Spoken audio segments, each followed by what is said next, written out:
Taste the Daily.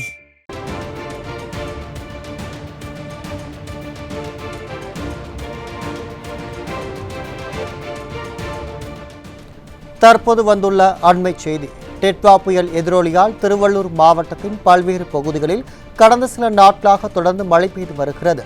இந்த நிலையில் பொன்னேரி சுற்றுவட்டார பகுதிகளில் சுமார் 15,000 ஏக்கருக்கு மேல் பயிரிடப்பட்ட நெற்பயிர்கள் மழைநீரில் மூழ்கி நாசமடைந்துள்ளன. கூடுதல் விவரங்களை செய்தியாளர் டேவிட் வழங்க கேட்கலாம். வணக்கம் டேவிட், கூடுதல் தகவல்கள். கண்டிப்பாக அருண், அதாவது திருவள்ளூர் மாவட்டம் பொன்னேரி சுற்றுவட்டார பகுதியில் சுமார் 15,000 ஏக்கர் அளவு விவசாயிகள் பயிர் செய்து வந்துள்ளன.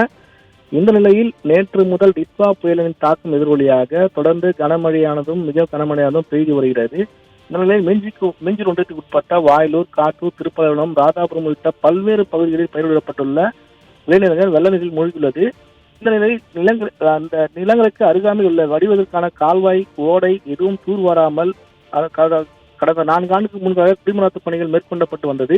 ஆனால் இந்த அரசு பொறுப்பேற்றவுடன் எந்த ஒரு குடிமராத்து பணிகளும் மேற்கொள்ளப்படாததால் கால்வாய், ஏரிகள் நிரம்பி அந்த விளைநிலங்களுக்கு தண்ணீர் பாய்வதால் விளைநிலங்கள் அனைத்தும் நெல் மூழ்கி நாசமாகி வருகின்றன. இதன் காரணமாக விவசாயிகள் கடும் வேதனை அடைந்துள்ளனர். மேலும் இந்த விவசாயிகள் பயிர்கள் அழுகுவதால் அவர்கள் உரிய நடவடிக்கை எடுக்க வேண்டும் என கோரிக்கையை விடுத்துள்ளனர்.